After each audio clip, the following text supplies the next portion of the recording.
Every species in the galaxy had a word for humans. The Drakari called them dustwalkers. The Velathi called them short-lived ones. The Cathari, who were perhaps the most creative in their insults, called them the galaxy's newest accident. And on Station Omega Pinnacle, the largest diplomatic hub in the known galaxy, where over 900 alien species came together to argue, negotiate, and occasionally threaten each other with extinction, humans were simply called the Rookies. It had been less than 40 years since humanity made first contact. 40 years. In galactic terms, that was not even a blink. Most species on Omega Pinnacle had been part of the Galactic Concord for thousands of years. Some had been members for tens of thousands. The Velathi alone had served on the Concord Council for over 12,000 standard cycles, and here were the humans, barely out of their own solar system, walking through the halls of Omega Pinnacle like they belonged there. Most aliens tolerated them, some ignored them, a few openly laughed at them, because what could humans possibly contribute to a galaxy that had existed long before their species had learned to stand upright? That was the question on everyone's mind the day Lieutenant Commander Kara Voss walked through the main docking gates of Omega Pinnacle for the first time. She was not tall. She was not physically impressive. She did not have the towering frame of a Drakari warrior or the forearms and razor-sharp claws of a Cathari enforcer. She stood at 5 feet and 6 inches, with dark brown hair pulled back in a simple knot and a pair of steady, calm eyes that seemed to take in everything without reacting to anything. She wore the plain grey uniform of the United Earth Diplomatic Corps, which carried no medals, no ribbons, and no decorations of any kind, just a name tag and a rank insignia. She carried one bag over her shoulder and a datapad in her left hand. That was it. No entourage, no security detail. No fleet of assistants buzzing around her the way the Velathi diplomats always traveled. Just one woman, one bag, and one datapad. The docking corridor was crowded that morning. Dozens of species moved in every direction, their conversations filling the air in hundreds of languages, all filtered through the station's universal translation field. A group of Drakari officers walked past Kara without even glancing at her. A Velathi trade delegation floated by on their gravity platforms, their long silver robes trailing behind them like liquid metal. A pair of Cathari soldiers stood near the security checkpoint, their forearms crossed over their armored chests, their black eyes scanning every face that passed. Kara walked through all of it with the same quiet, unhurried pace. She did not look nervous. She did not look excited. She did not look like she was trying to impress anyone. She simply walked, and nobody noticed her. That was exactly how she wanted it. The assignment had come through 6 days ago. A brief encrypted message from Admiral Chen, the head of Earth's Galactic Relations Division. The message was simple. The Galactic Concord was entering a period of elevated tension. 3 major disputes were developing simultaneously across different sectors of the galaxy. The Concord Council was struggling to manage all 3. Earth had been asked, somewhat reluctantly by the other species, to send a junior diplomatic observer to assist with low-level administrative tasks during the crisis period. A junior diplomatic observer, that was the official title. The other species had made it very clear that they did not want a human involved in any actual decision-making. They wanted someone to file reports, organize documents, and stay out of the way. It was, by every measure, an insult wrapped in an invitation. Admiral Chen had chosen Kara, not because she was junior, not because she was inexperienced, but because Admiral Chen understood something that no alien species had yet figured out about humanity. Sometimes the most dangerous person in the room was the one nobody was paying attention to. Kara's official file, the one available to the Galactic Concord's personnel database, listed her as a mid-level officer with 5 years of service in Earth's diplomatic corps. It mentioned a few minor postings on human colony worlds. It noted that she had completed standard training in xenolinguistics and interspecies protocol. It was, deliberately, the most boring file in the entire database. Her real file, the one locked behind 7 layers of encryption in Admiral Chen's personal vault, told a very different story. But that story was not for the aliens to know. Not yet. Maybe not ever. Kara reached the end of the docking corridor and stepped into the main atrium of Omega Pinnacle. The space was enormous. The ceiling rose nearly 300 meters above the floor, supported by curving pillars of white stone that had been carved by Velathi architects over 6,000 years ago. Light poured in from massive windows that looked out into open space, where stars burned in every direction. and the distant glow of a blue nebula painted everything in soft, shifting colors. The atrium was the heart of the station.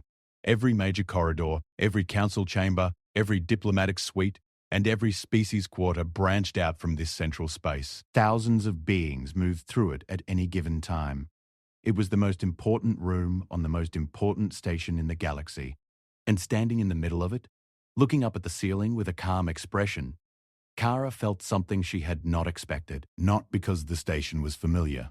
It was not. Everything about it was alien, from the architecture to the air, which carried a faint metallic taste that her lungs would need a few days to adjust to. But there was something about the energy of the place, the movement, the noise, the sense that important things were happening in every direction.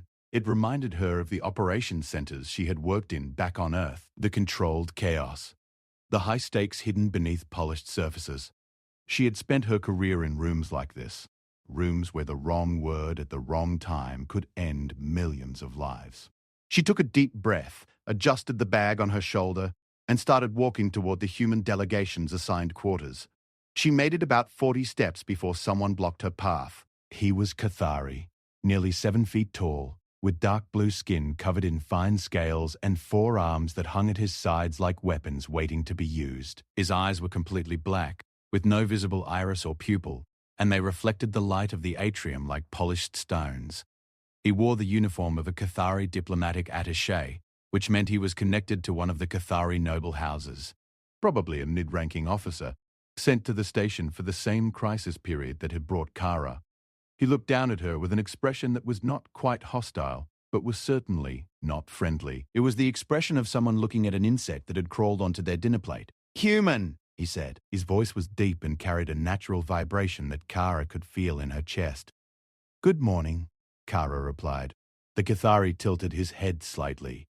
"You are the observer they sent?" "That is correct.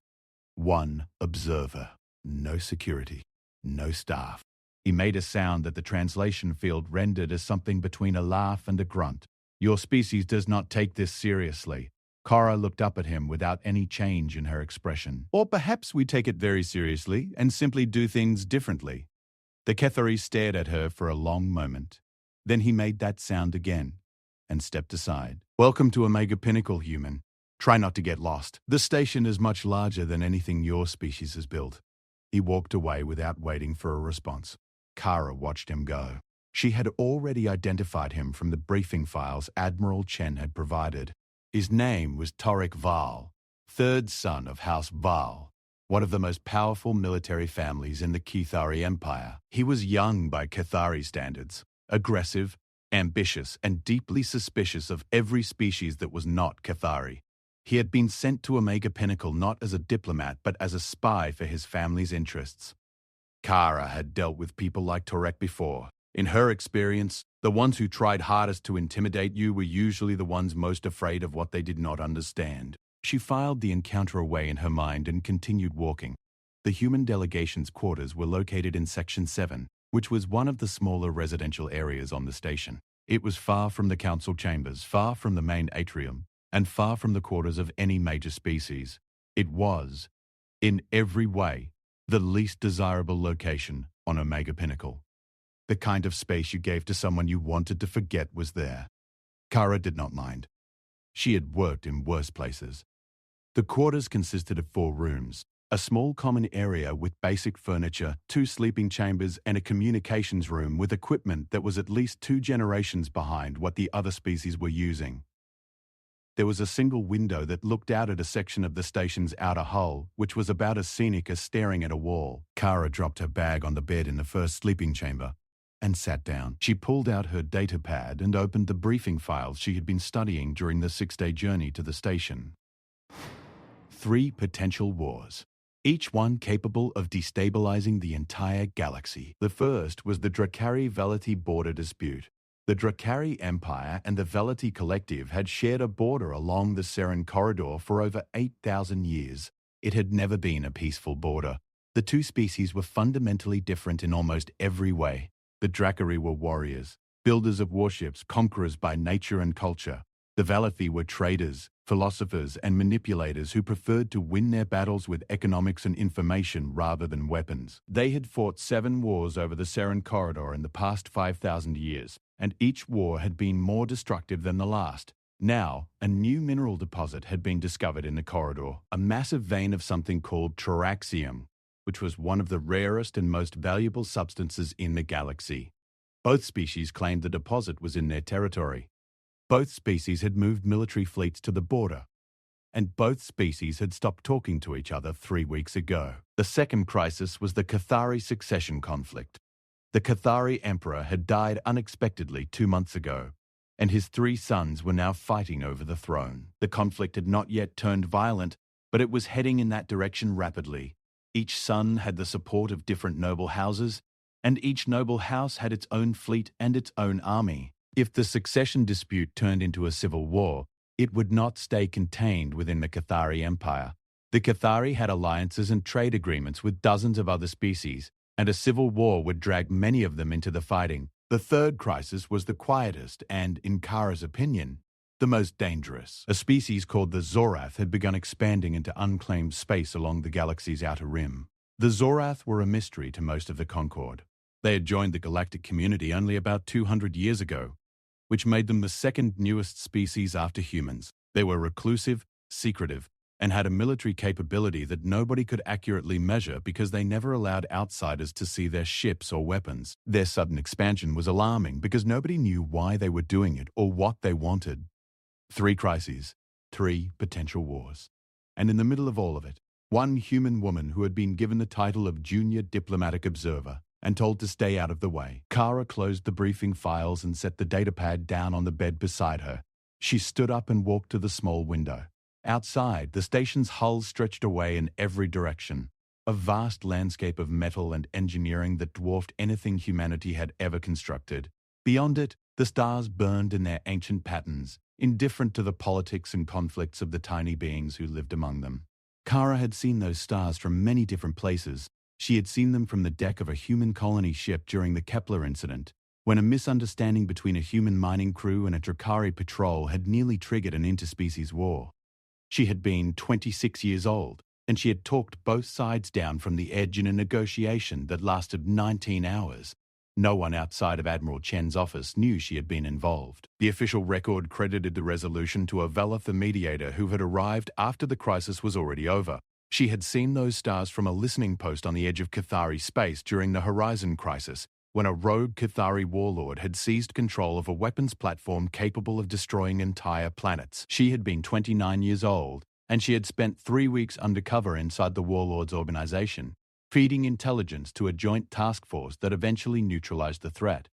The official record said nothing about any human involvement. The Cathari had insisted on that, and she had seen those stars from the bridge of a Zorath research vessel during an incident that did not have an official name because, as far as the galaxy knew, it had never happened. She had been 30 years old, and what she had done during those 6 days was something she still could not talk about even to Admiral Chen. 3 incidents. 3 moments when the galaxy had been standing on the edge of catastrophe, and a single human being had pulled it back. No one on Omega Pinnacle knew any of this. No one looked at Kara Voss and saw anything more than a rookie from a rookie species. And that was fine. That was the plan. Because Kara had learned a long time ago that the most effective way to help people was to let them underestimate you. She turned away from the window and began unpacking her bag. Tomorrow, the Concord Council would hold its first emergency session to address the 3 crises.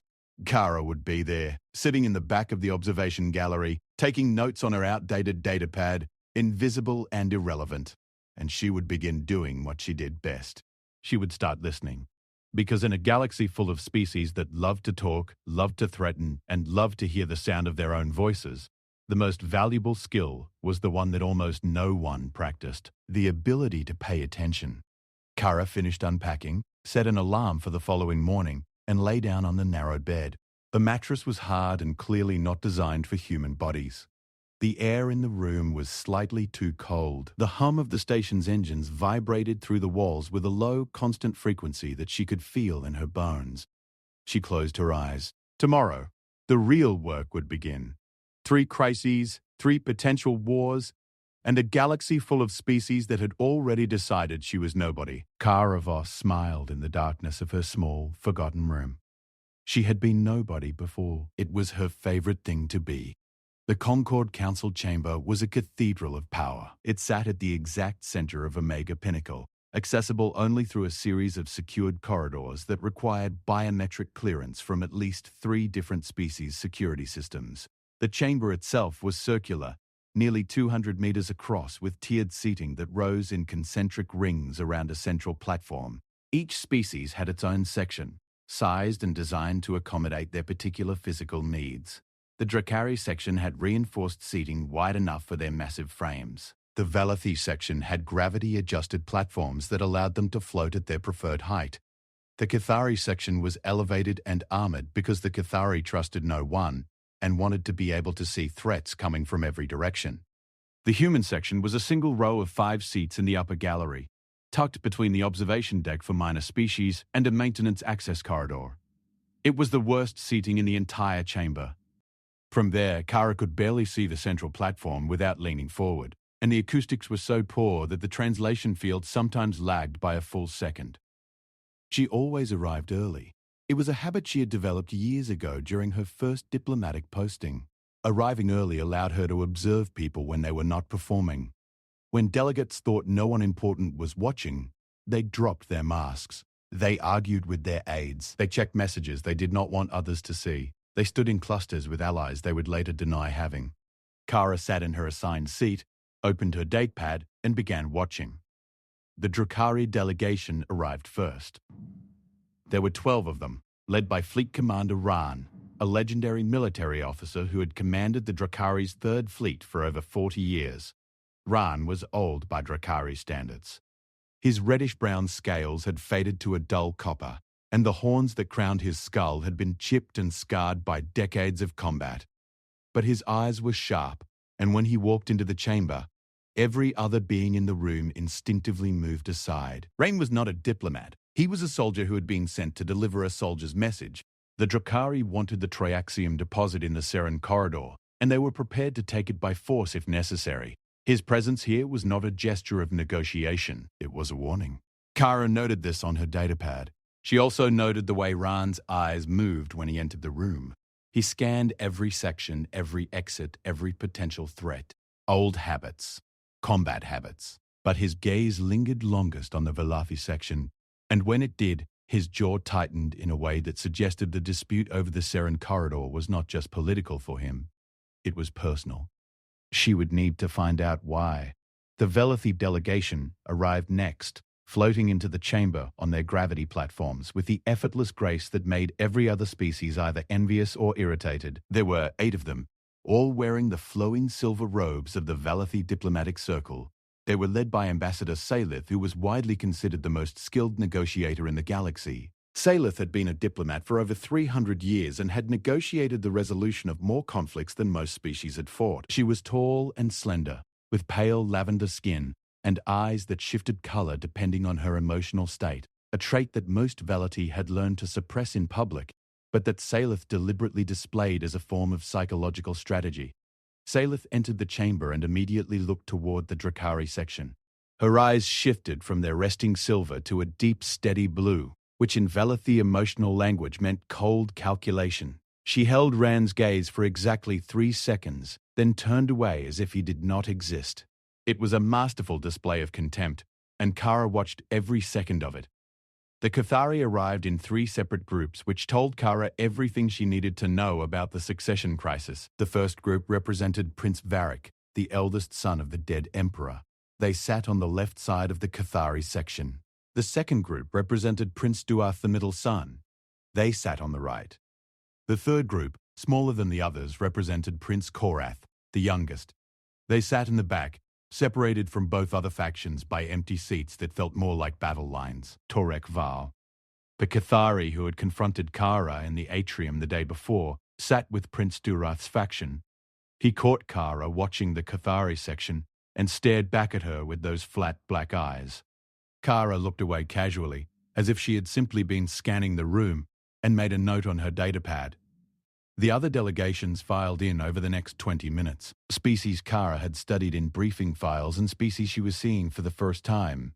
The chamber filled with a noise that was not quite chaos but was close. Dozens of languages, hundreds of voices, all filtered through the translation field into a constant, overlapping murmur.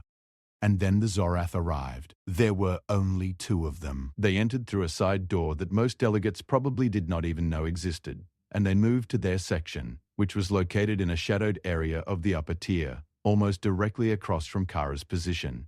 The Zorath were humanoid in shape but taller and thinner than humans, with skin that was so dark it seemed to absorb light rather than reflect it.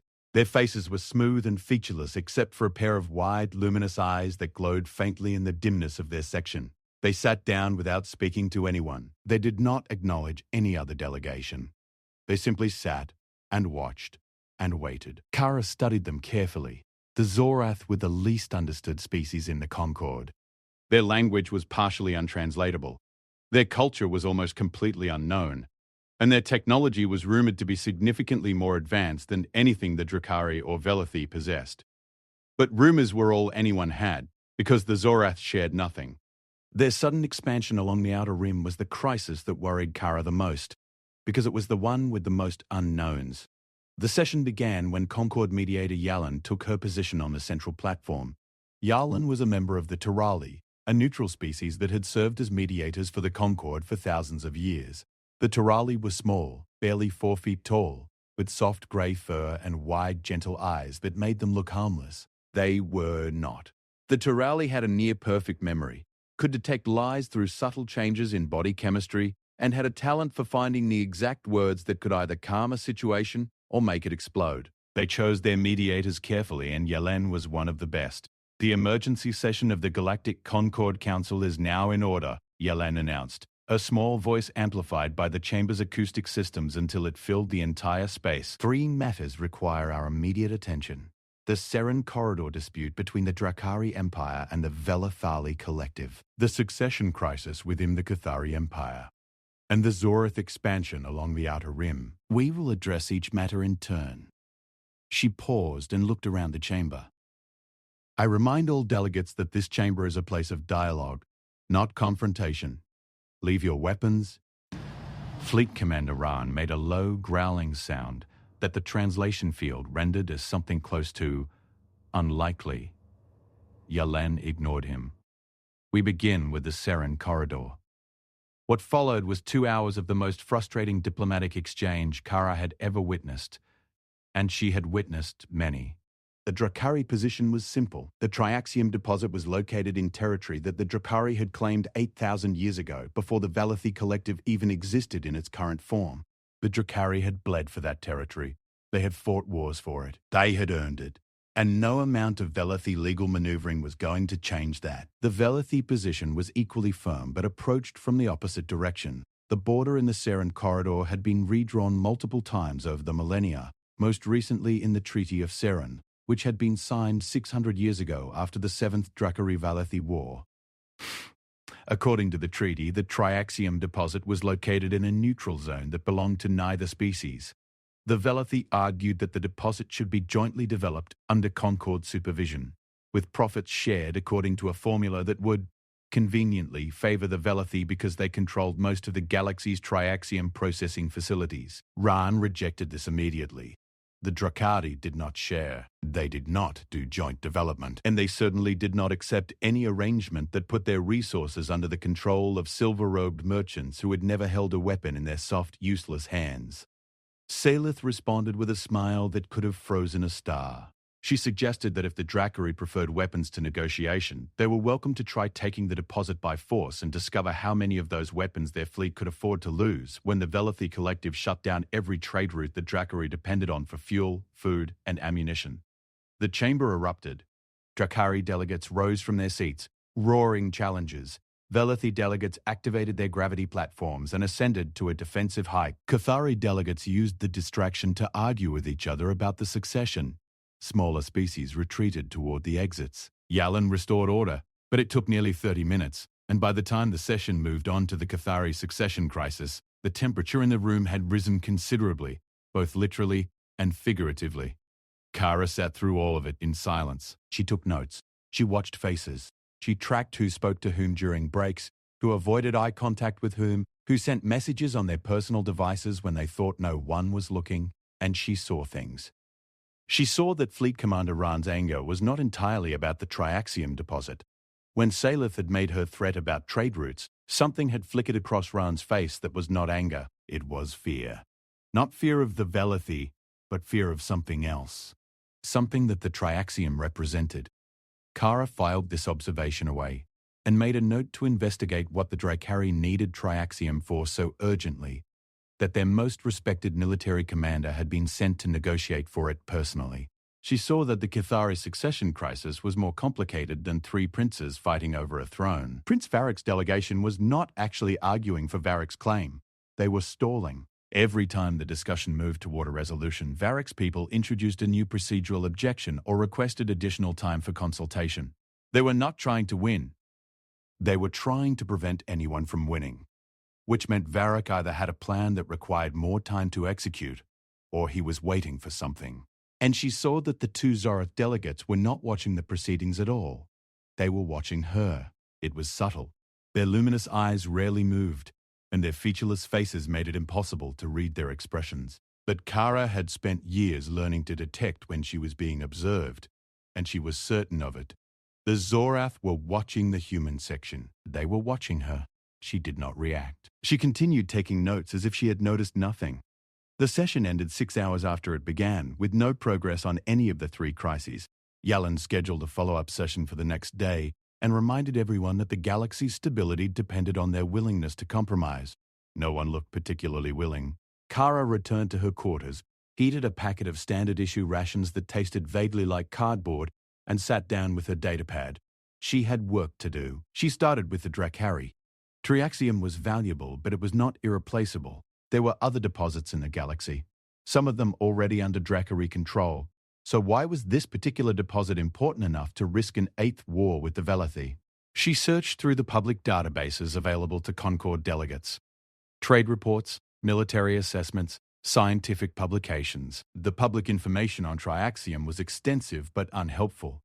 It was used in advanced energy systems, military shielding, and certain medical technologies. All important, but none important enough to explain Ran's behavior. She needed better information, and the only way to get it on Omega Pinnacle was to talk to people. Kara spent the next 3 hours preparing. She studied the station's layout, identifying the social areas where different species gathered during off-duty hours. She reviewed the personnel files of every delegate she had observed during the session, memorizing names, affiliations, and known personal habits. She selected a set of questions that would seem casual and insignificant but were designed to extract specific pieces of information from specific people.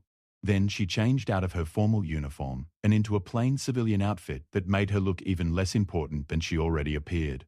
She left her quarters and walked into the station's common areas. The first place she visited was the Merchant's Ring, a commercial district on level 12 that served as the station's unofficial social hub. It was a sprawling maze of shops, restaurants, bars, and entertainment venues that catered to every species on the station. The noise was overwhelming. Music from a dozen different cultures competed with the sounds of conversation, commerce, and the occasional argument.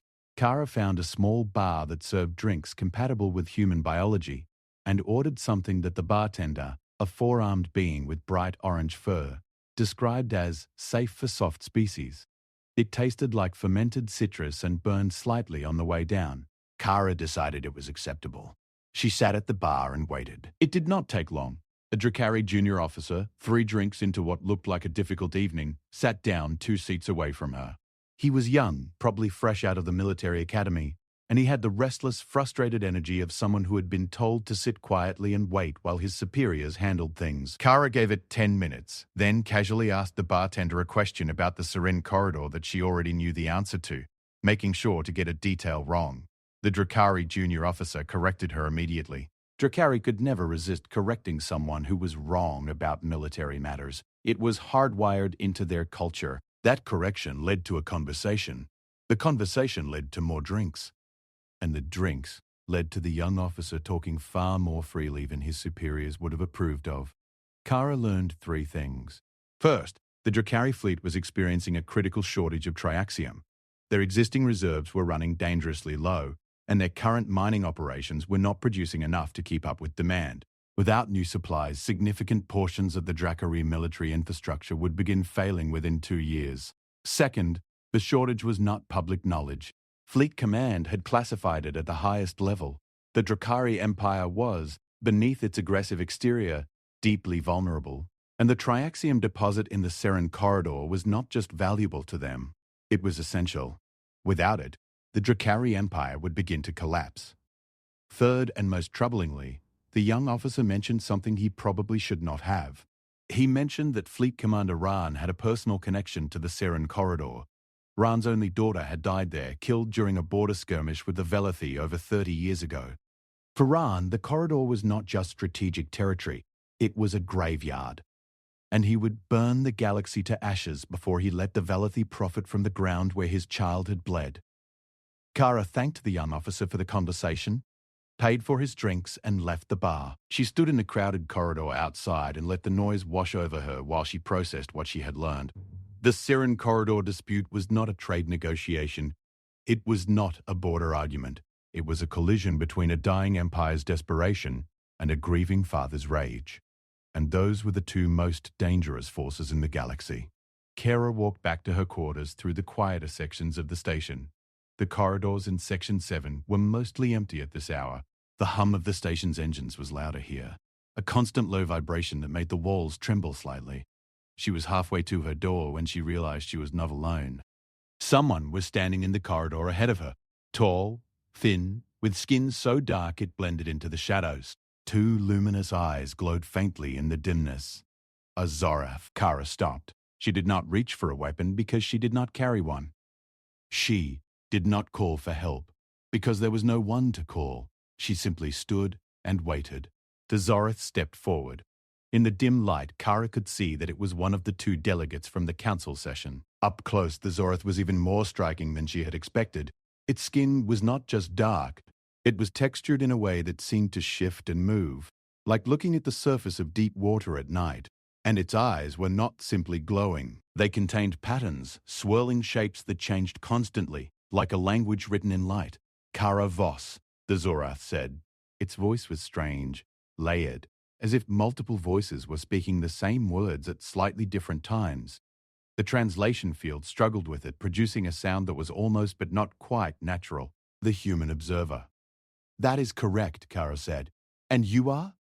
I am called Mirin. I represent the Zorath Collective at this gathering. It is good to meet you, Miren. Miren's eyes swirled faster for a moment. You are being watched, Kara Voss. Not only by us. Others are paying attention to the human who asks questions in bars. Kara kept her expression neutral. I was just having a drink. You were extracting intelligence from a Dracari officer who was too intoxicated to understand what he was revealing. It was done with considerable skill. Miren paused. We have been observing your species for some time. You are more interesting than the others believe. That is a generous assessment.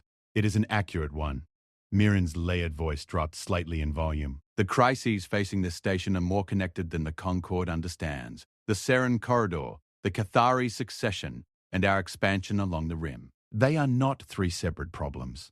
They are three symptoms of the same disease. Kara felt a cold sensation move through her chest. What disease? Miren's eyes stopped swirling and became very still. That is what we need to discuss, but not here. Not now. The Zorath stepped back into the shadows. When you are ready to hear the truth, come to Section 14, Level 28. Come alone. And then, Miren was gone, not walked away. Gone. As if the shadows had simply absorbed the Zorath back into themselves. Kara stood in the empty corridor for a long moment. Three crises.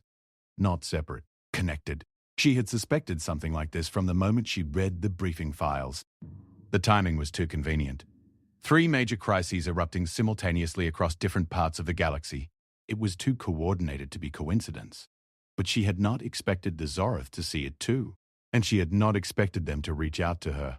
She returned to her quarters, locked the door, and sat down on her narrow bed. Her datapad showed 17 new messages from various Concord administrative systems, all routine, all irrelevant. She ignored them. Instead, she opened a blank document and began writing down everything she knew, everything she suspected, and everything she feared. The document grew longer with every passing minute, and the picture it painted was not one of 3 separate crises threatening galactic stability. It was the picture of something much worse. Someone was engineering these crises. Someone wanted the galaxy to go to war. And Kara Voss, the junior diplomatic observer that nobody believed mattered, was the only person on Omega Pinnacle who could see it. Kara did not sleep that night. She sat on her bed with her datapad balanced on her knees and worked through the data like a surgeon cutting through layers of tissue to find the source of an infection. Every piece of information she had gathered since arriving on Omega Pinnacle was laid out in a web of connections that grew more tangled and more alarming with every hour. The Drakari triaxium shortage. That was the starting point. An empire built on military strength was quietly starving for the one resource that kept its war machine running. No one outside of Drakari Fleet Command knew about it. Or at least, no one was supposed to know. But someone did. Because the triaxium deposit in the Seren corridor had been discovered at exactly the wrong time, by exactly the wrong people. It had been found by a Velathi geological survey team that had been conducting routine scans of the neutral zone. The timing was suspicious. The Velathi had not conducted a geological survey of the Seren corridor in over 200 years. Why now? Kara pulled up the public records of the Velatha survey mission. The authorization had come from the Velatha Science Directorate, which was standard. But the funding had come from a private source, a Velathi trading consortium called the Silver Tide Group. Kara searched for information about the Silver Tide Group and found almost nothing. It was registered on a minor Valathar colony world, had been incorporated only 18 months ago, and had no public operations, no employees on record, and no visible revenue stream. A shell company. Someone had created a fake trading consortium to fund a geological survey that just happened to discover the one resource that Drakari desperately needed in the one location guaranteed to trigger a confrontation between the 2 most powerful military species in the galaxy. Kara felt the familiar cold sensation in her chest again. It was the feeling she always got when she realized a situation was worse than anyone thought. She moved on to the Cathari succession crisis. The Emperor's death had been sudden. The official cause was cardiac failure, which was not unusual for Cathari of his age. But Kara had read enough intelligence reports to know that sudden cardiac failure was also the standard cover story for poisoning. The Cathari had at least a dozen known toxins that could stop a heart without leaving any trace that their medical technology could detect. The question was not whether the Emperor had been poisoned. The question was who had done it and why. 3 sons. 3 factions. Each one blaming the others. But Kara noticed something in the council session that most observers had missed. Prince Varric's delegation was stalling. They were not trying to claim the throne. They were trying to prevent anyone from claiming it. And Torek Val, who was aligned with Prince Durath, had been watching the other Cathari factions with an intensity that went beyond normal political rivalry. It was afraid, not of the other princes, of something else. Kara made a note to investigate Prince Korath, the youngest son, whose delegation had been the smallest and quietest during the session. In her experience, the quiet ones were either powerless or waiting for the right moment to strike. And then there were the Zorath. Myron's words echoed in her mind. 3 symptoms of the same disease. The Zorath had been watching. They had seen the pattern. And they had reached out to a human of all beings to share what they knew. Why? The Zorath had no alliance with humanity. They had no reason to trust a species that had been part of the galactic community for less than 40 years. Unless they needed something. Unless they were desperate enough to reach out to the one person on the station that no one else was paying attention to. Kara closed her datepad and stared at the wall of her quarters. The hum of the station's engines filled the silence. She had a decision to make. Mirren had invited her to Section 14, Level 28. Going there alone meant walking into unknown territory to meet with a species that nobody understood, based on nothing more than a cryptic conversation in a dark corridor. It was exactly the kind of thing that Admiral Chen would tell her not to do. But Admiral Chen was 6 days away, and the galaxy did not have 6 days to wait. Kara stood up, splashed water on her face, changed into clean clothes, and left her quarters. Section 14 was on the opposite side of the station from the human quarters. To get there, Kara had to pass through multiple species zones, each one with its own atmosphere, gravity, and security protocols. The station's transit system could have taken her there in minutes, but Kara chose to walk. Walking gave her time to think, and it also allowed her to observe the station in the quiet hours between shifts, when the corridors were nearly empty and the true architecture of the place revealed itself. Omega Pinnacle was old, far older than most of its current occupants realized. The Velothi had built the outer shell and the main structures, but the deeper you went into the station, the older the construction became. The walls in Section 14 were made of a material that was not Velothi in origin. It was darker, denser, and covered in faint markings that did not match any known writing system. Some historians believe that the station had been built on the foundation of a much older structure, one that predated the current galactic civilization by millions of years. Kara found level 28 at the end of a long corridor that spiraled downward into the station's lower levels. The lighting here was dim, provided by strips of bioluminescent material embedded in the walls that gave off a soft blue-green glow. The air was different too, cooler, thinner, and carrying a faint scent that Kara could not identify but that made the hairs on the back of her neck stand up. At the end of the corridor, she found a door. It was not marked. It had no visible handle or control panel. It was simply a flat surface of dark material set into the wall. Kara stood in front of it and waited. The door opened on its own, sliding silently into the wall to reveal a room beyond. The room was large, circular, and completely empty except for two things: Mirren standing in the center, and a device that floated in the air beside the Zorath, a sphere about the size of a human head, made of the same dark material as Mirren's skin, with lights moving across its surface in complex patterns. "You came alone," Mirren said. "As I asked. You said you had something to tell me. I am here to listen." Mirren's layered voice seemed to resonate with the room itself, as if the walls were amplifying the sound. "What I am about to show you is not known to the Concord Council. It is not known to any species on this station except the Zorath. And after you see it, you will understand why we reached out to you." The floating sphere brightened, and suddenly the room was filled with light. A holographic projection expanded outward from the device, filling the entire space with a three-dimensional map of the galaxy. Stars, systems, trade routes, and territorial boundaries all appeared in sharp detail, rendered in colors that Kara's eyes needed a moment to adjust to. "This is the galaxy as the Concord sees it," Mirren said. "Stable. Divided into territories, governed by treaties and alliances that have maintained a fragile peace for thousands of years." The map shifted. New data appeared, overlaid on the existing structure like a second layer of reality being pulled back to reveal what was hidden beneath. "And this is the galaxy as it actually is."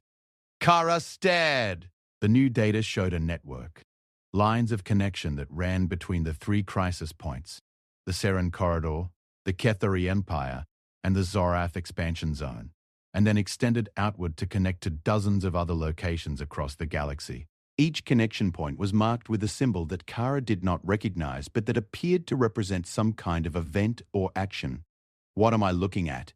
Kara asked. "Coordinated destabilization," Mirren replied. "Over the past 3 standard years, someone has been systematically weakening the foundations of galactic stability. The Drakari triaxium shortage was not natural. Their primary mining operations were sabotaged. Subtle contamination of their extraction equipment caused a gradual decline in output that was designed to look like natural resource depletion. By the time the Drakari realized the shortage was artificial, they were already desperate." Kara felt her stomach tighten. "And the Velothi survey? Funded by an entity that does not exist, through channels that were designed to be untraceable." The survey was timed precisely to discover the triaxium deposit at the moment of maximum Drakari vulnerability. The goal was not to give the Velothi an advantage. The goal was to create a confrontation. The Cathari Emperor, poisoned with a compound that our analysis indicates was synthesized using technology that no known species in the Concord currently possesses. Kara's mind was racing now. "And your expansion along the outer rim?" For the first time, Mirren's luminous eyes showed something that Kara interpreted as emotion, a dimming, a pulling inward of the light that suggested pain or grief. "We are not expanding. We are retreating. Something is pushing us inward toward Concord space."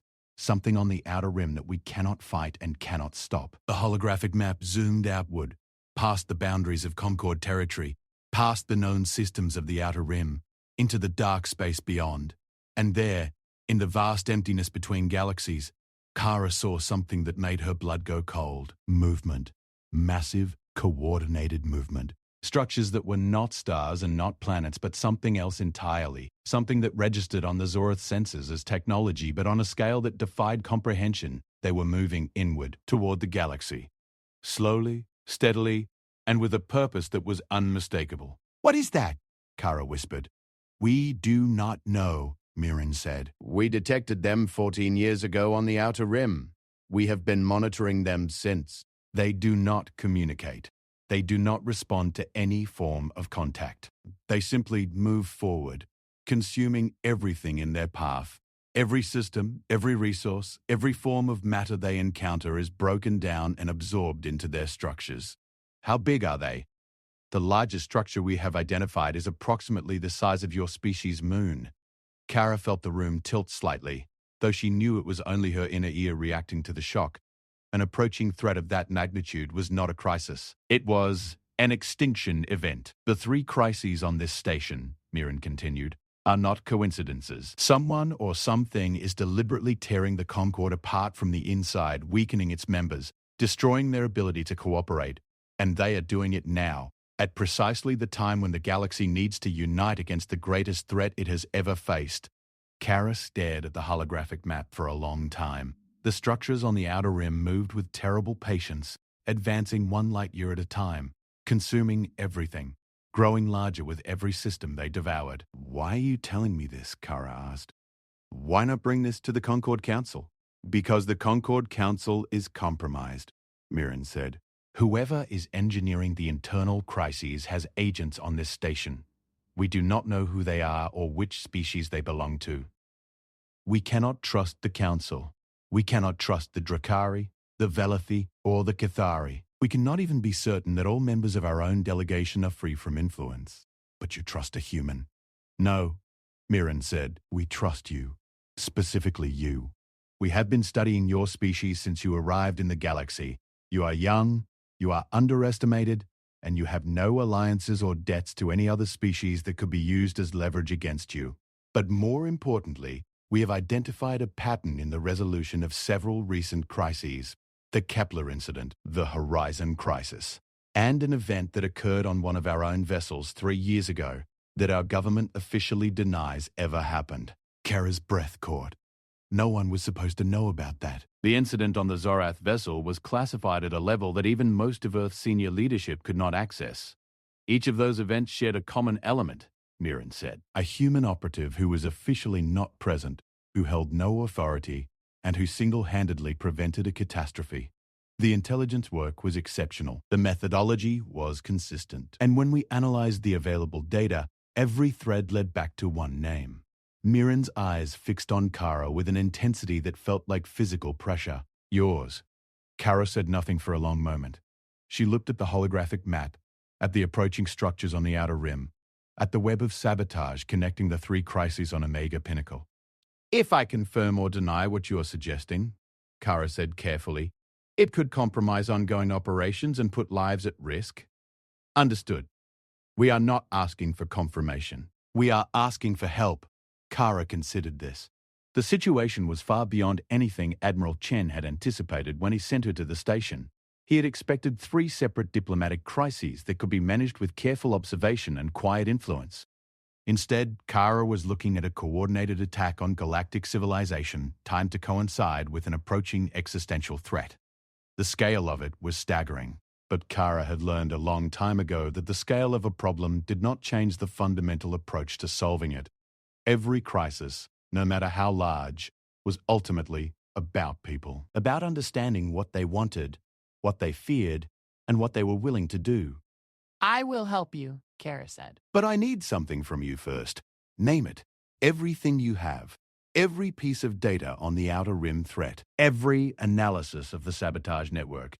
Every suspicion you have about who is behind this. And I need it now, tonight, before the next council session." Mirren reached toward the floating sphere and touched it. The device pulsed once, and Kara's datapad vibrated in her pocket. It is already transferred, encrypted with a key that only your device can read. Kara pulled out her datapad and saw a new file, massive in size, waiting to be opened. "There is one more thing you should know," Mirren said. "The entity responsible for the sabotage has been operating on this station for at least 6 months. They have had time to prepare. Whatever you plan to do, they will try to stop you. And they will not be gentle about it." "I do not plan to be gentle either," Kara said. She turned and walked toward the door. Before she reached it, Mirren spoke one more time. "Kara Voss. Among my people, there is a concept that does not translate well into your language. The closest approximation would be a thread that holds. It refers to the single point of connection that prevents a structure from collapsing. In our analysis, you are that thread, for all of us." Kara paused at the door but did not turn around. "That is a lot of weight to put on one thread," she said. "Yes," Mirren agreed. "That is why we chose a human one." Kara returned to her quarters with enough classified data on her datapad to start a dozen interstellar incidents. She locked the door, activated the basic privacy countermeasures that came standard with Concorde quarters, and then activated the much more advanced countermeasures that Admiral Chen had built into her datapad without telling anyone. She opened the Zorath files and began reading. The data was extraordinary. The Zorath had been monitoring the Outer Rim threat for 14 years and had accumulated a level of detail that was both impressive and terrifying. The approaching structures, which the Zorath called the Convergence, were not a fleet in any conventional sense. They were more like a living system, a vast network of interconnected machines that operated with a single coordinated intelligence. They consumed matter, energy, and information with equal efficiency. Every star system they passed through was stripped bare, reduced to raw materials that were incorporated into the Convergence's expanding structure. The Zorath estimated that at its current rate of advance, the Convergence would reach the outer boundaries of Concorde space in approximately 8 years. Once it arrived, no single species in the Concorde, and probably no combination of species, had the military capability to stop it. The only chance was a unified galactic response. Every fleet, every resource, every piece of technology in the Concorde working together toward a single goal. And that was exactly what the saboteur was trying to prevent.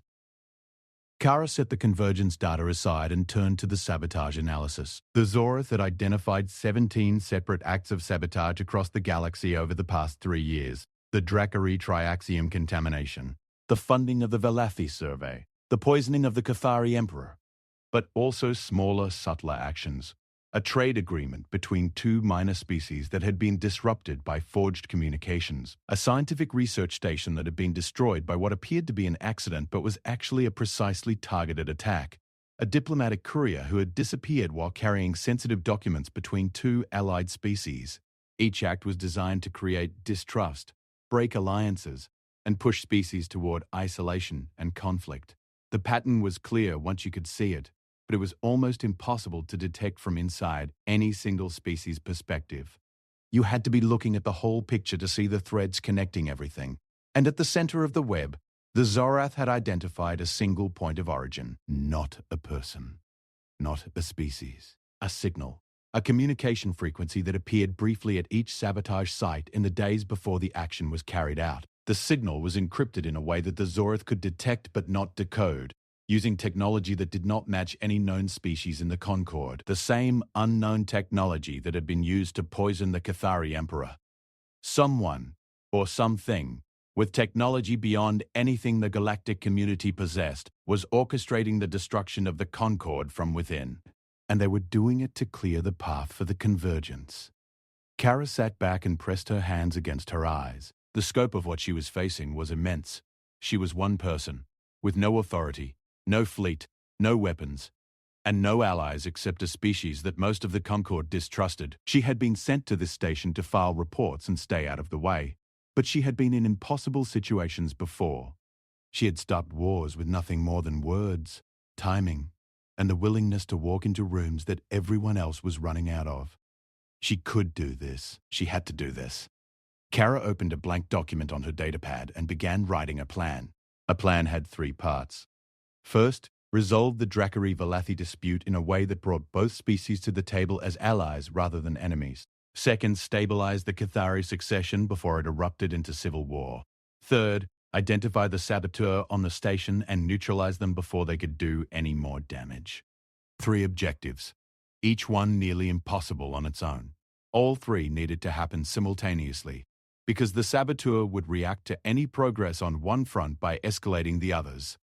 Kara would need to move carefully, quickly, and with absolute precision. She finished her plan at 4 a.m, station time. She allowed herself 2 hours of sleep, setting her alarm with the discipline of someone who had trained themselves to function on minimal rest for extended periods. As she lay in the darkness, she thought about what Mirren had said, a thread that holds, a single point of connection that prevents everything from falling apart. It was poetic, it was flattering, and it was terrifying, because threads, no matter how strong, could always be cut. The second council session began at dawn, station time, and Kara was already in her seat in the upper gallery 30 minutes before the first delegate arrived. She had slept for exactly 2 hours. She had consumed 3 cups of the strongest stimulant drink the human quarters food synthesizer could produce, and she had a plan that was either going to save the galaxy or get her killed, possibly both.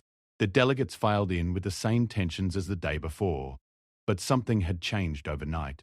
The atmosphere was heavier.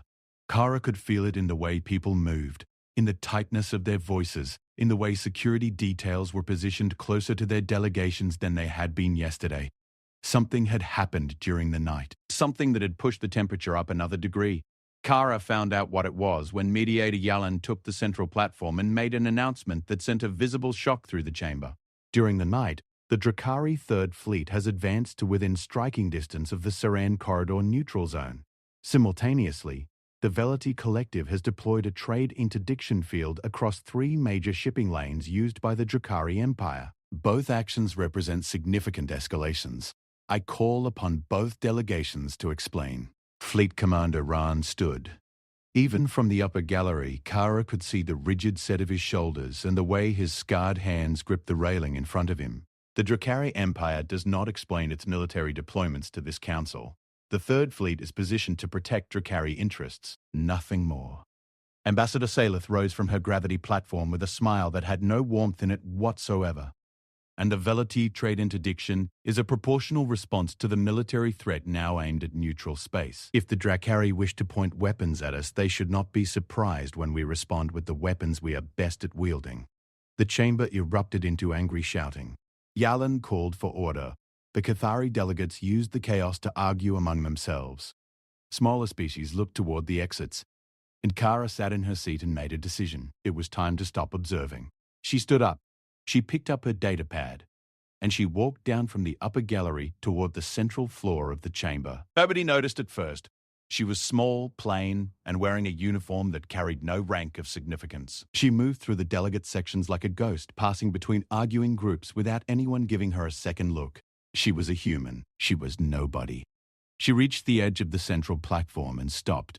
Yalen looked down at her from the mediator's position with an expression of polite confusion. "The human observer wishes to speak?" Yalen asked. The question was amplified by the chamber's acoustics, and the effect was immediate. Conversations died. Heads turned. 900 species worth of delegates looked toward the central platform and saw a single human woman standing there with a datapad in her hand. The silence lasted about 2 seconds before someone laughed. It was a Drakari delegate in the middle tier. Then a Velathi delegate made a dismissive clicking sound that their species used to express contempt. Then Torat Val's deep voice rang out from the Cathari section. "Is the rookie lost? The observation gallery's up there, human." Some genuine, some nervous, but Kara did not react to any of it. She stood at the edge of the platform and waited until the noise died down naturally. She had learned that trick years ago.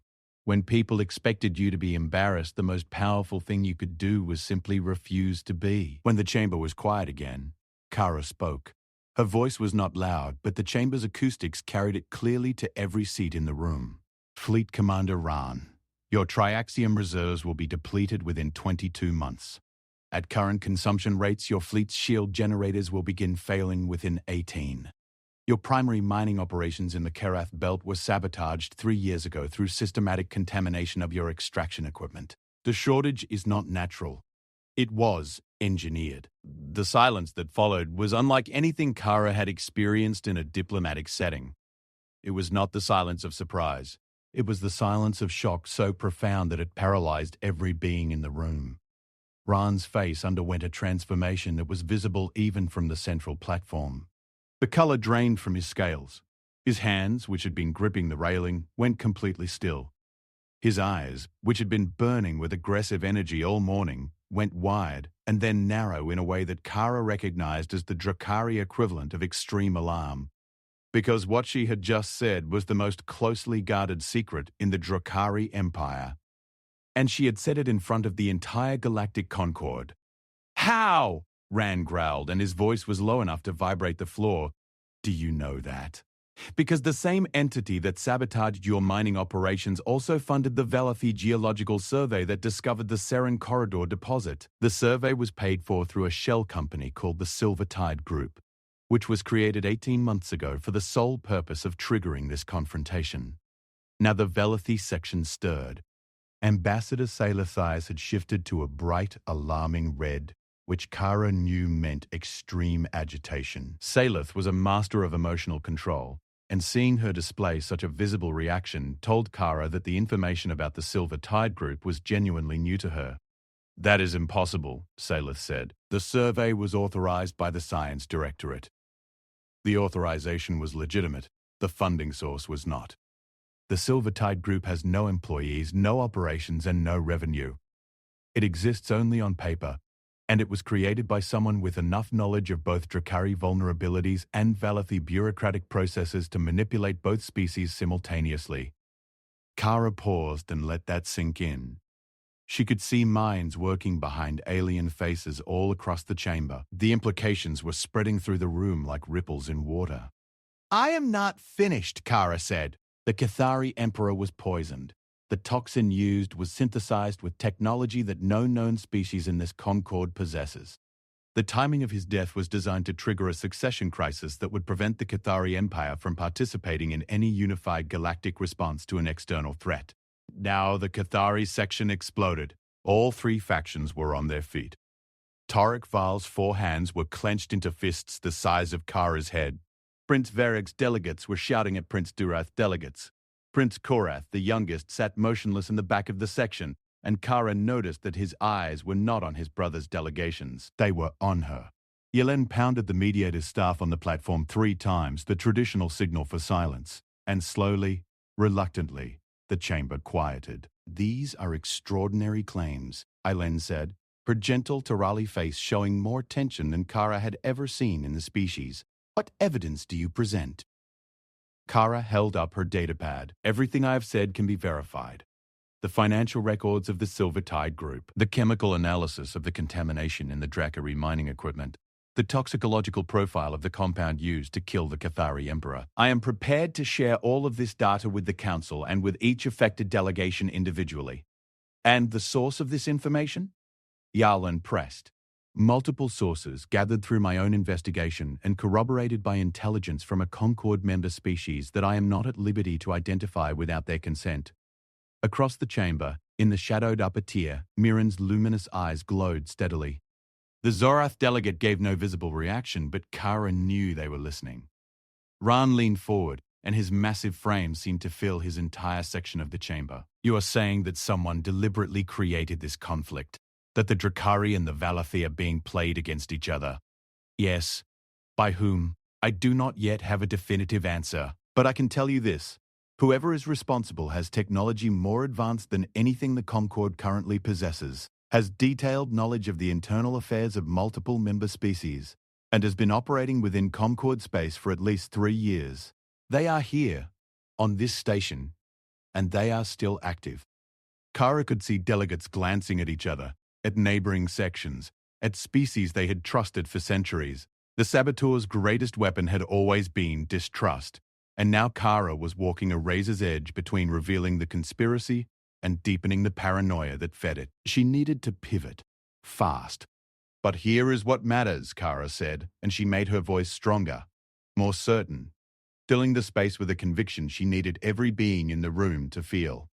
The saboteur's plan depends on division. It depends on the Drakari and the Velathi going to war over the Seren corridor instead of recognizing that they have been manipulated.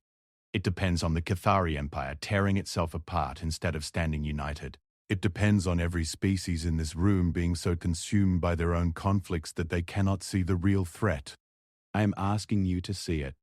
I am asking you to set aside the anger and the fear and the history just for a moment and look at what is actually happening. Someone wants this galaxy to burn, and the only way to stop them is to do the one thing they are counting on us being too proud, too stubborn, and too afraid to do. She looked around the chamber.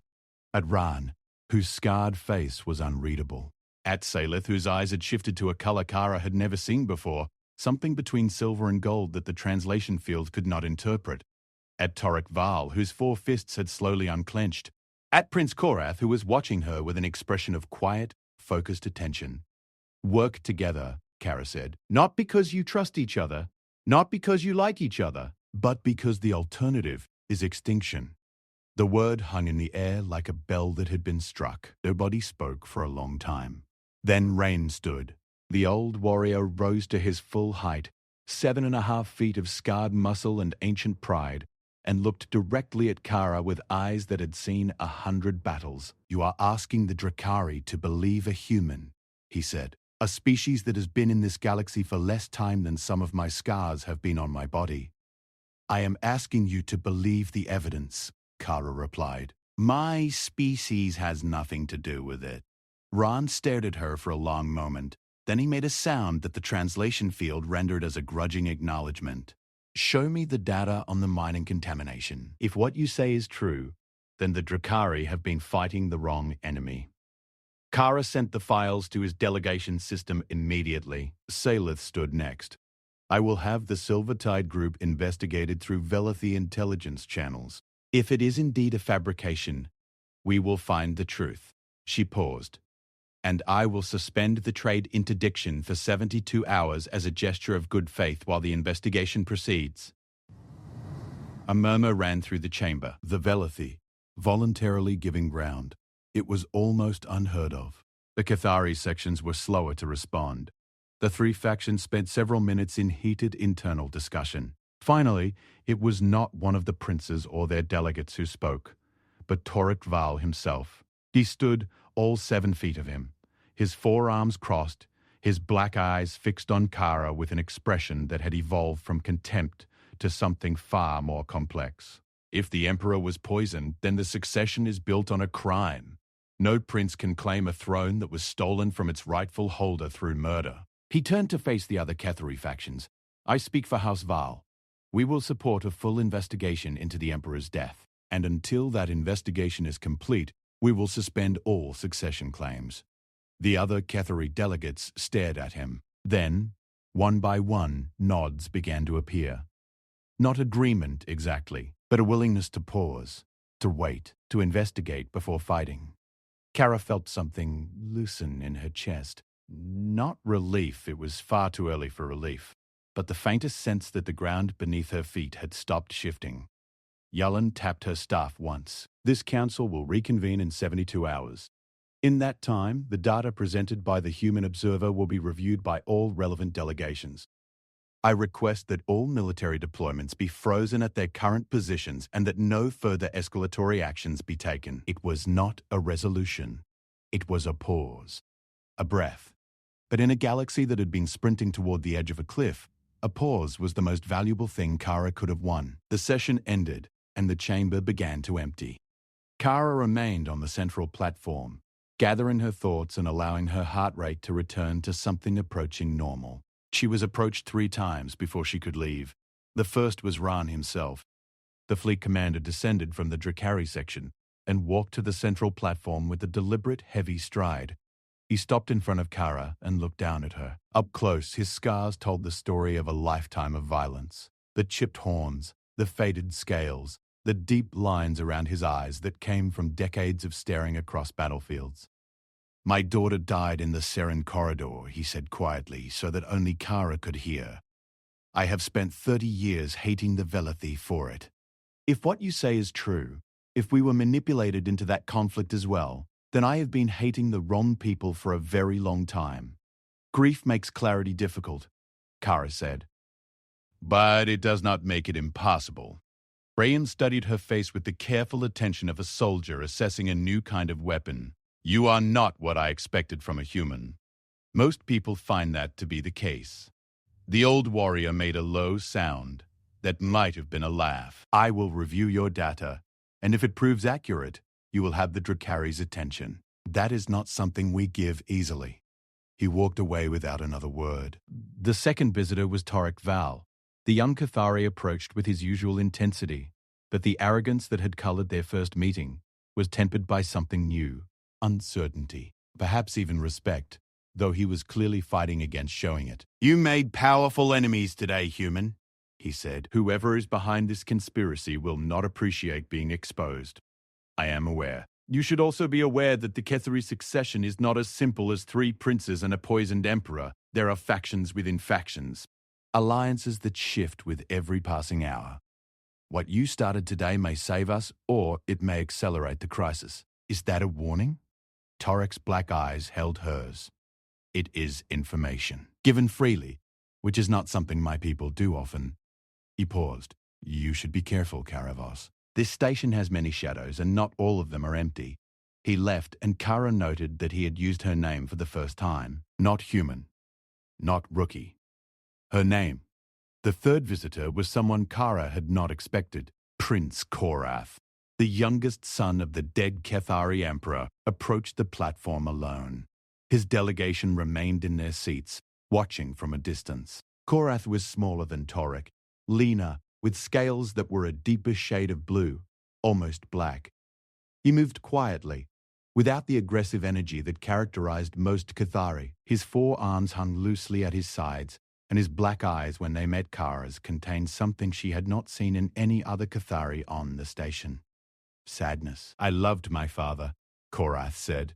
His voice was softer than other Kethari, the natural vibration muted, as if he had learned to speak gently in a culture that valued force. My brothers saw him as a throne to be inherited.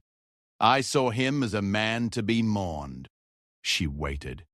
I did not kill him, Korath continued, but I know who might have the knowledge to discover who did. There is a Kethari scientist named Drael, an expert in xenotoxicology, who was studying unusual chemical compounds before the Emperor's death. She was removed from her position 3 days after my father died and has not been heard from since. Removed by whom? That is the question I've been trying to answer for 2 months. Korath reached into a fold of his uniform and produced a small data crystal. Everything I know about Jarael, her research, and the circumstances of her disappearance.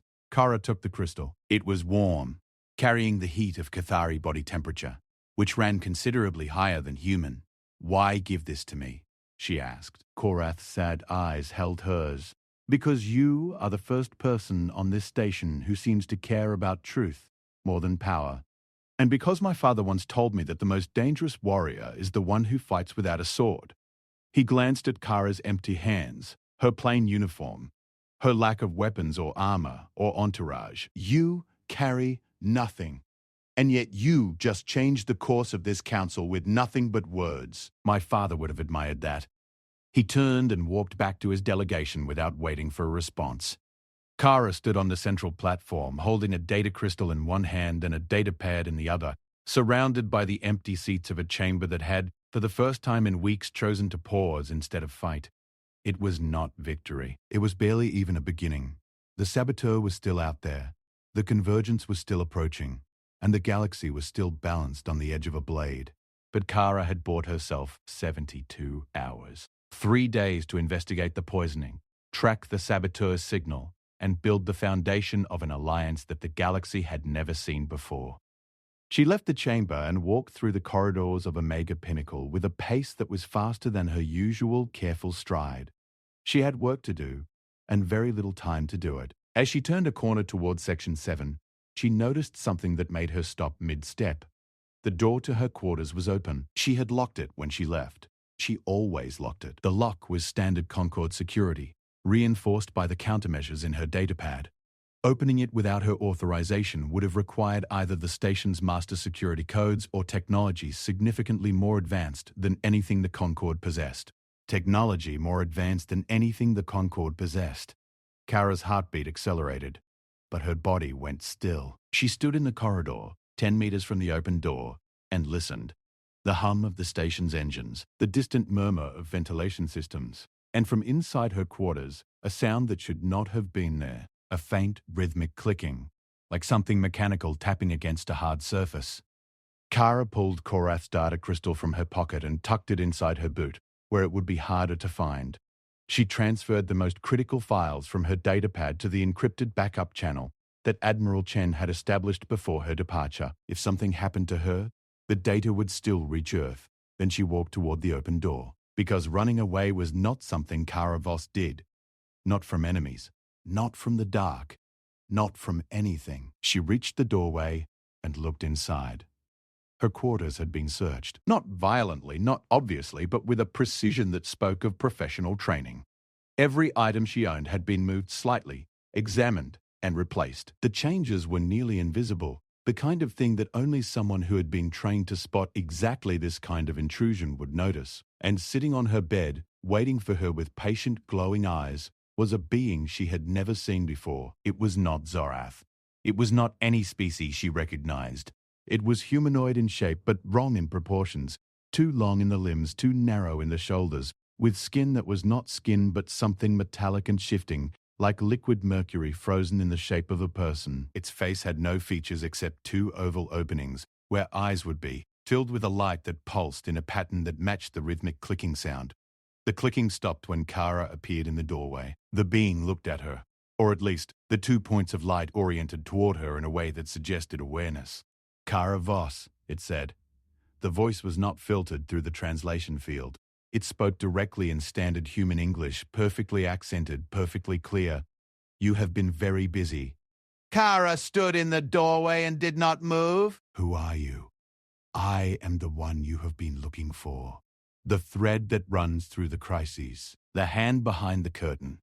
The being tilted its head, and the light in its eye openings pulsed faster. I am what you would call the saboteur. The rhythmic clicking resumed. It was coming from the being's fingers, which were tapping against the bed frame in a pattern that Kara suddenly realized was not random. It was a signal. The same signal the Zorath had detected at every sabotage site. Kara stared at the being sitting on her bed, and understood, with absolute clarity, that the next few minutes would determine the fate of every living thing in the galaxy. She stepped inside and closed the door behind her. The door sealed behind Kara with a soft hiss, and the room became very small. The being on her bed occupied space in a way that felt fundamentally wrong, as if the air itself was bending around it, reluctant to touch the metallic surface of its skin. The pulsing light behind its featureless face cast faint, shifting shadows across the walls that moved in patterns Kara's brain struggled to interpret. She did not sit down. She stood with her back to the door and kept her hands visible and empty. In negotiations with unknown parties, showing your hands was the most basic gesture of intent. It said, I am not reaching for anything. I am here to talk. You broke into my quarters, Kara said. You could have contacted me a dozen other ways. You chose this one because you wanted me to know what you are capable of. The being's head tilted again, a gesture that looked borrowed from human body language but performed with a precision that made it feel artificial, like an imitation rather than an instinct. Your species is perceptive, more perceptive than the others give you credit for. You did not come here to compliment me. No, I came here because you have disrupted a plan that has been in motion for 17 years, and I need to decide what to do about you. Kara's mind latched onto the number. 17 years. The Zorath had detected the convergence 14 years ago, but the sabotage had begun 17 years ago. The destabilization campaign had started before the approaching threat was even known. That changed the calculation significantly. You are not working for the convergence, Kara said. Being went very still. The light in its eyes dimmed and then brightened, as if Kara had said something unexpected. Explain your reasoning. You started sabotaging the Concorde 3 years before the convergence was detected. If you were an advance agent clearing the path for an invasion, you would have begun your work after the threat was identified and moving toward us. Instead, you were already operating when the convergence appeared, which means one of two things. Either you knew the convergence was coming before anyone else did, or your original purpose had nothing to do with the convergence at all. The being stared at her for a long time. The shadows on the walls shifted faster. Both, it said, both are true. It stood. The motion was fluid, jointless, like mercury rising from a pool, standing. It was taller than Kara had estimated, nearly 7 feet, with limbs that were proportioned in a way that suggested they had been designed for function rather than evolved for a specific environment. I was created, the being said, not born. Created by a civilization that existed in this galaxy long before any of the species you see on this station. Long before the Drakari learned to build ships. Long before the Velathi learned to trade. Long before the Cathari learned to fight. A civilization that understood the fundamental nature of the galaxy better than any of its current inhabitants. The builders of this station's foundation, Kara said. The structures in Section 14 that predate Velathi construction. Among other things, my creators built much. They built me to serve a purpose, a guardian, a protector, designed to ensure that the species that evolved after them would have a chance to survive. Survive what? The convergence! My creators knew it was coming. They had encountered it before, in another galaxy, long ago. They fled here. They built defenses. They created systems, tools, and entities like me to prepare for the day when the convergence followed them here. And then they died. Not because of the convergence, but because even the most advanced civilizations eventually end. They faded. Their technology degraded. Their knowledge was lost. And I was left alone, with a purpose that had no one to serve. The being turned toward the small window that looked out at the station's hull. The light from distant stars reflected off its metallic surface, making it glow faintly. For millions of years, I waited. I maintained the systems my creators had left behind. I watched as new species evolved, reached the stars, and began building their own civilizations. I watched them discover this station and repurpose it without ever understanding what it truly was. And I watched the convergence approach, slowly, inevitably, from the darkness between galaxies. And you decided that the Concord was not ready? Kara said. The being turned back to face her. They are not ready. Look at them. 900 species, and they cannot agree on a border, a mineral deposit, or a line of succession without threatening to destroy each other. The convergence does not negotiate. It does not threaten. It simply consumes. When it arrives, the galaxy will need to respond as a single entity with a single purpose, or it will be annihilated. So you decided to force the issue. By creating crises that would tear the Concord apart, you wanted to push them to the breaking point, to make them realize they needed each other. Not exactly. The being's voice shifted, gaining an undertone that sounded almost weary. I created the crises because I calculated that the Concord, in its current form, cannot unite. The divisions are too deep. The mistrust is too old. Left to their natural progression, these species will be arguing over trade routes and territories when the convergence arrives, and they will die arguing. Then what was the plan? Controlled collapse. Bring the existing power structures to the point of failure so that something new can be built in their place. Destroy the Drakari military's independence by eliminating their triaxium reserves. Collapse the Velathi's economic dominance by exposing their manipulation of trade networks. Fragment the Cathari Empire so that it can be reassembled under a leader who understands the need for unity. Break everything down to the foundation and then rebuild. Kara stared at the being.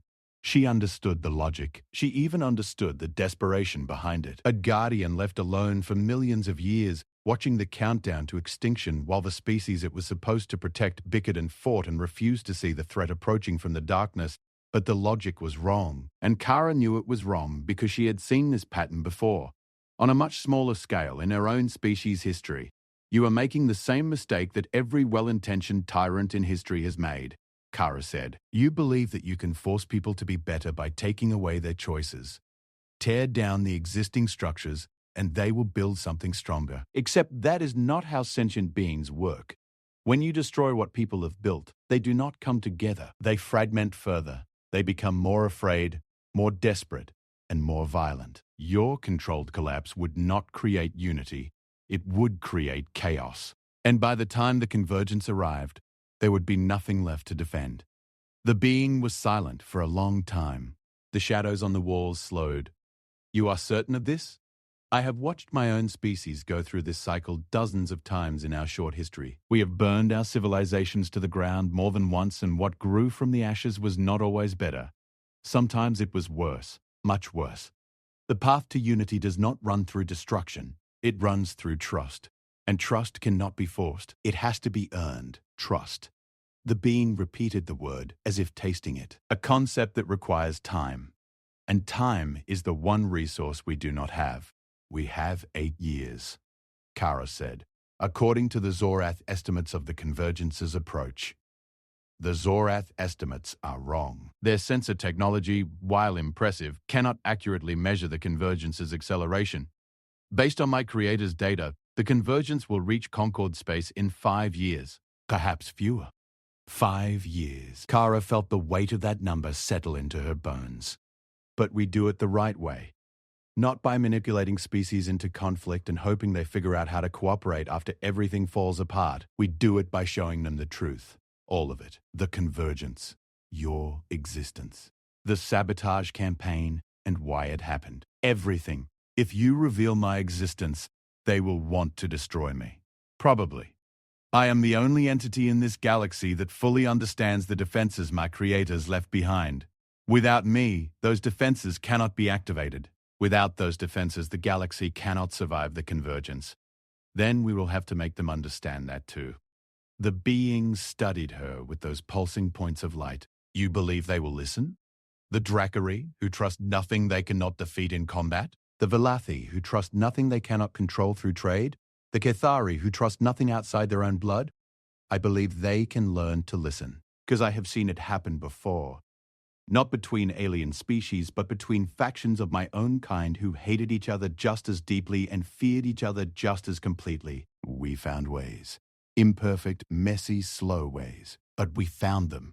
And we are still here. Kara took a step forward. It was a small step, but in the confined space of her quarters, it brought her close enough to the being that she could see her own reflection in its metallic surface.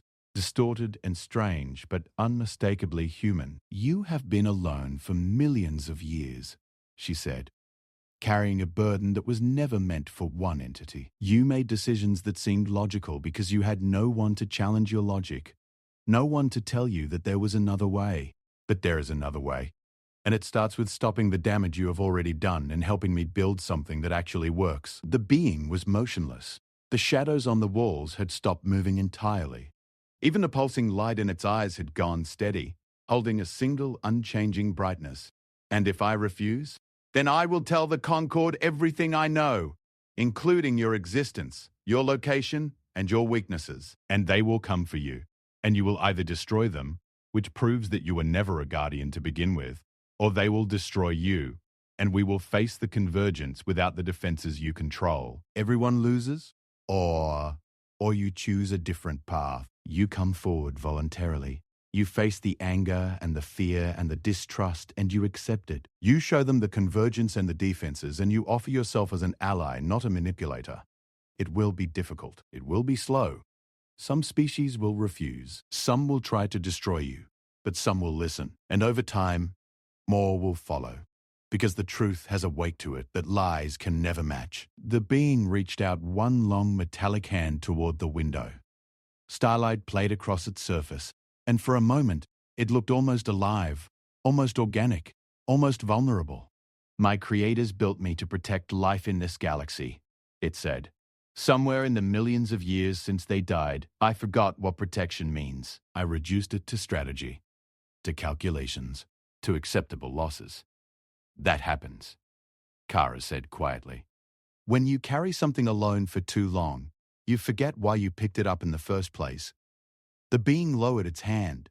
The light in its eyes shifted, pulsing once, slowly, in a pattern that felt less like a signal and more like a heartbeat. What do you need from me? Kara felt something shift in the room. Felt the temperature, felt the pressure, but the quality of the silence. It was no longer the silence of a standoff. It was the silence of a beginning. First, I need you to stop the sabotage. All of it, immediately. No more manipulated crises, no more engineered conflicts, no more agents working to undermine the Concorde. Done. As of this moment. Second, I need everything you have on the Convergence, every piece of data your creators left behind. Every analysis you have conducted, every detail about the defenses and how to activate them. It will take time to compile, but I will provide it. Third, I need you to come with me to the Concorde Council. Not in 72 hours, not at the next scheduled session. Tomorrow. Before the sabotage damage can deepen further, the being went still again. You are asking me to reveal myself to 900 species that have every reason to fear me. I am asking you to trust them. The same way I am asking them to trust each other. The same way the Zorath trusted me when they could have chosen silence. Trust has to start somewhere. And it might as well start with the oldest being in the galaxy deciding that the youngest species might be right. The rhythmic clicking resumed, soft and slow, like a machine thinking. Your species has been part of this galaxy for less than 40 years.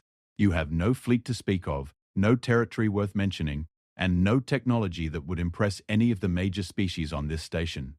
And yet you are standing in a room with an entity that could destroy this station with a thought, and you are telling it what to do. Yes, Kara said. That is exactly what I am doing. Why are you not afraid? Kara considered the question. It deserved an honest answer. I am afraid, she said. I am afraid of the convergence. I am afraid that the galaxy will not unite in time. I am afraid that I am wrong about everything and that your calculations were right and mine are just wishful thinking from a short-lived species that does not know its place. But fear has never stopped me before, and I have found that doing the right thing while afraid is more valuable than doing the safe thing while comfortable. The being made a sound that Kara had not heard from it before. It was soft, resonant, and carried a harmonic quality that vibrated in the walls and floor. She did not know what it meant, but it felt somehow like recognition. Tomorrow, then, the being said. The Concorde Council. Tomorrow. The being moved toward the door. As it passed Kara, it stopped and turned its featureless face toward her one last time. In all the millions of years I have watched this galaxy, through the rise and fall of 100 civilizations, I have never encountered a species quite like yours. You are fragile, brief, and profoundly limited in almost every measurable way. And yet you do things that entities with 1,000 times your power and 1,000,000 times your lifespan would never dare. That might be because we do not have 1,000,000 lifespans, Kara said. We have one, and that makes every moment count. The being left through the door, and the room returned to its normal dimensions, as if a pressure had been released. Kara stood alone in her quarters, breathing. She had 72 hours, but she was not going to use all of them. She needed to move faster than anyone expected. She activated her encrypted channel to Admiral Chen and sent a coded message that consisted of exactly 12 words. It was enough. Chen would understand. Then she contacted Myron. The Zorath responded immediately, as if they had been waiting for her call. It is done, Kara said. The saboteur has agreed to come forward. I need the Zorath to stand with humanity when this happens. The Council will need to see that we are not alone in this. We will stand with you, Myron said without hesitation. As I told you, the thread that holds. Kara ended the connection and spent the next 6 hours preparing the most important presentation of her life. She organized the convergence data, the sabotage evidence, and the Guardian's history into a coherent narrative that 900 species could understand. She anticipated objections, prepared responses, and planned for every possible reaction from every major delegation. When morning came, Kara put on her plain grey uniform, picked up her datapad, and walked out of her quarters. The corridors of Omega Pinnacle were busy with the usual traffic of 1,000 species going about their business. None of them knew what was about to happen. None of them looked twice at the small human woman walking among them with steady, quiet steps. Kara reached the Concorde Council chamber and entered through the main doors rather than the observation gallery entrance she had used before. The security officers stationed at the entrance checked her credentials and hesitated. The main floor is reserved for authorized delegates, one of them said, a Tirali with a puzzled expression. I am aware, Kara said. Please inform Mediator Yalin that the human delegation is requesting an emergency session of the full council. The security officer blinked. Then he contacted Yalin's office. There was a brief, surprised exchange. Then the officer stepped aside and waved Kara through. She walked to the central platform and stood there, alone, while the emergency summons went out to every delegation on the station. They came. Slowly, suspiciously, but they came. Ran and his Drakari officers. Salith and her Valathi diplomats. The Cathari. All three factions, with Torik Val positioned near the front and Prince Korath sitting quietly in the back. Mirin and the Zorath delegate taking their places in the upper tier, and 900 other species filling the chamber with the sound of questions, confusion, and nervous energy. Yalin took her position. The human delegation has called an emergency session. Lieutenant Commander Voss, you have the floor. Kara looked out at the assembled galaxy. Every eye, every sensor, every form of perception that existed among the gathered species was focused on her, the rookie, the nobody. The human who had no fleet, no power, and no right to be standing where she was standing. She activated the holographic projector on the central platform, and the image of the convergence filled the chamber. A wall of darkness moving through the stars, consuming everything, growing larger with every system it absorbed. Gasps, murmurs, sounds of alarm in languages that the translation field could not keep up with. This is the truth that has been hidden from you, Kara said, and this is why everything you thought you were fighting about no longer matters. And then she told them everything. The convergence, the ancient civilization, the Guardian, the sabotage and its purpose, the defenses that existed but could only be activated through cooperation. She held nothing back and she softened nothing. She gave them the raw, complete, terrifying truth and trusted them to handle it. When she finished, the chamber was silent. And then the Guardian walked through the main doors. Its metallic form caught the light of the chamber in a way that made it seem to glow from within. 900 species watched an entity older than their combined histories walk to the central platform and stand beside a human woman who had arrived on the station 5 days ago with one bag, one datapad, and no reputation. The Guardian spoke. It confirmed everything Kara had said. It showed them the defenses. It explained what needed to be done and how little time they had. And then it did something that surprised even Kara. It apologized. I was built to protect you, it said, its layered voice filling the chamber. Instead, I manipulated you. I underestimated your capacity to face the truth. It took a being from the youngest species in this galaxy to show me that protection without trust is just another form of control. I asked for the opportunity to do better. The silence that followed was the longest Kara had ever experienced. Then Fleet Commander Rand stood. The old warrior looked at the convergence image still hovering above the chamber, at the Guardian standing on the platform, and at Kara Voss, the human rookie who had turned his galaxy upside down in less than a week. The Drakari do not forgive easily, he said, but we know how to recognize a worthy opponent, and we know how to fight alongside one when the alternative is death. He turned to Salith. Ambassador, it seems we have a larger war to prepare for than the one we were planning. Salith's eyes were the color of bright, burning gold.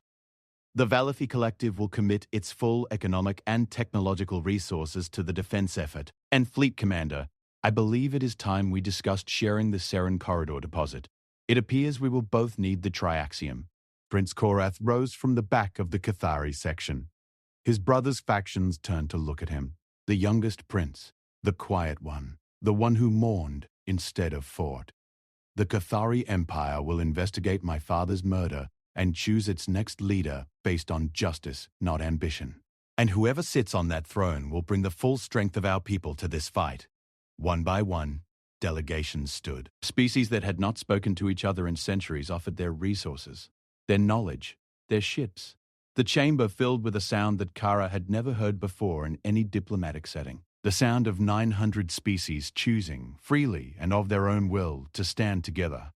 Mirin's luminous eyes found Kara from across the chamber. The Zorath delegate inclined their head in a gesture that needed no translation.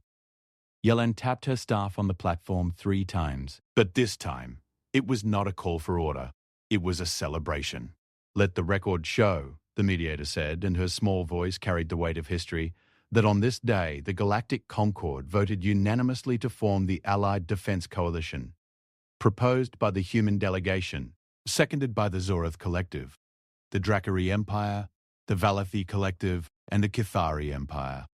Kara stood on the central platform as the chamber roared with voices, with arguments about logistics and strategy and resource allocation that were, for the first time, productive arguments. Arguments about how to work together instead of how to tear each other apart. She thought about the morning she had arrived on this station. One bag, one datapad, the worst quarters, the worst seat in the council chamber, a title that meant nothing, and a species that the galaxy had already dismissed. She thought about what Mirren had said, a thread that holds, a single point of connection that prevents everything from falling apart.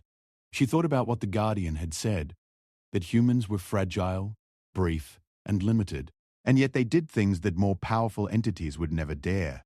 She thought about what Ran had said, and Tarek, and Korath, and Salith. She thought about the young Dracari officer in the bar who had talked too much over too many drinks. She thought about Admiral Chen, 6 days away, who had sent her here knowing exactly what she was and trusting her to do exactly what she had done. And she thought about Earth. A small blue world orbiting an unremarkable star in a galaxy full of ancient, powerful civilizations that had looked at humanity and seen nothing worth noticing. They were noticing now. Kara Voss, the junior diplomatic observer that nobody believed mattered, stood in the center of the most important room on the most important station in the galaxy and allowed herself, for just a moment, to smile. There was still so much work to do. 5 years to build a defense against an entity that consumed entire star systems. 5 years to hold together an alliance of 900 species that had spent millennia learning to distrust each other. 5 years to prepare for the fight of their lives against an enemy that had never been defeated. 5 years was not a lot of time, but it was enough. It had to be enough. Because Kara Voss had spent her entire career proving that you did not need a lot to change everything. You did not need the biggest fleet or the most advanced technology or the most ancient history. You needed clarity. You needed courage. You needed the willingness to walk into impossible rooms and say the things that nobody else would say. And you needed to be human. Not because humans were the strongest or the smartest or the most powerful species in the galaxy, but because humans understood something that longer-lived, more powerful species had forgotten, that life was short, that every moment mattered, and that the measure of a person was not what they carried in their hands, but what they carried in their heart. Kara picked up her datapad, tucked it under her arm, and walked off the central platform into a galaxy that would never look at humanity the same way again. The rookie had spoken, and the galaxy had listened.